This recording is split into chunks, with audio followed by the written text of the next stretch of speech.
That's what I want to talk about today. I'm standing out here in this beautiful setting, and I've been talking about change for a few years, well, several years now.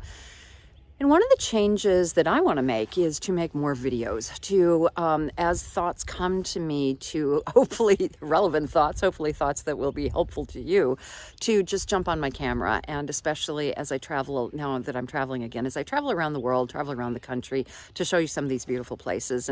And these places inspire me, inspire my thinking.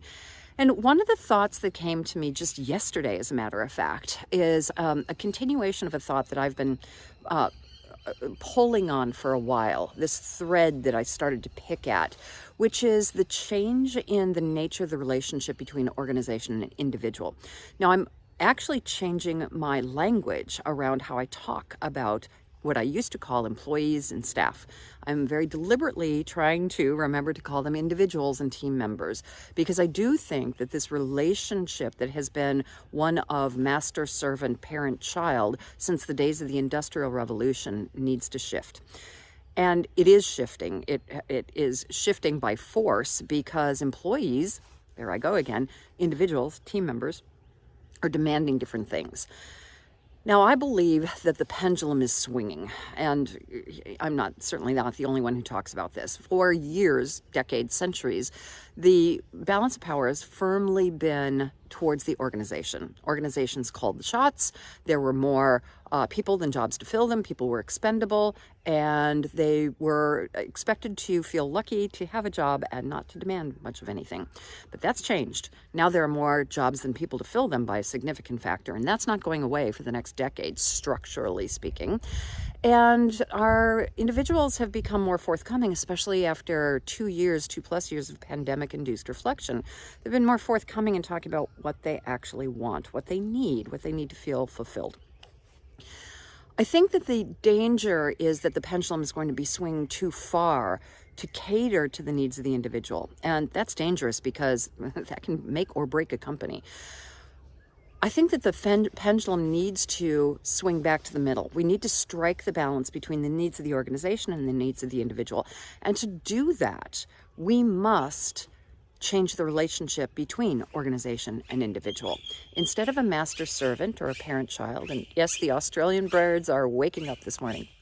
Instead of a master-servant or a parent-child relationship, we need to treat people, and we need to act like adults. Now, I started talking about this a few weeks ago, that one of the greatest paradigm shifts is to treat our individuals who work for us as adults, to expect that they want to come to work to add value, to set high expectations for them, and to manage them to achieve those expectations, but support them to achieve those expectations, but expect them to want to achieve those expectations, which is very different from how the processes, practices, and policies have been set up in the workforce.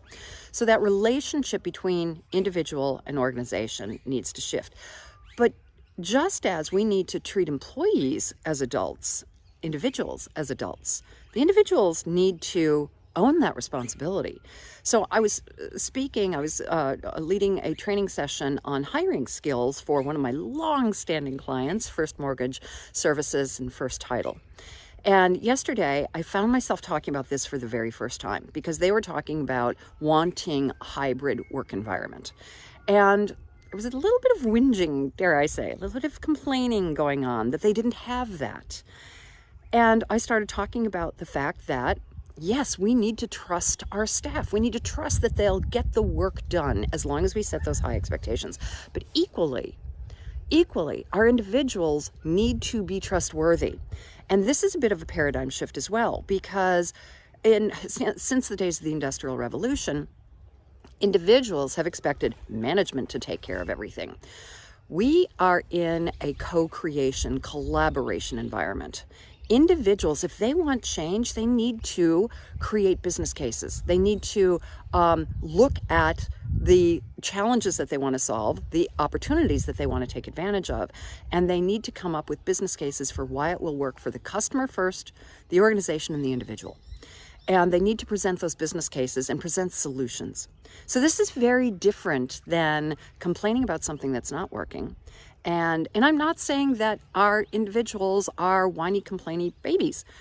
We've trained them to be whiny, complainy babies, quite frankly, because of this historical relationship, parent, child, master, servant. You treat people like children, they'll act like children. You treat people like adults, they'll act like adults.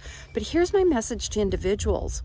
We need to recognize this, and we need to proactively change how we interact with our leaders, with our organizations. We need to treat our career as a business. And if we want to change in our career, if we want to change in our working conditions, present a business case. So it goes both ways.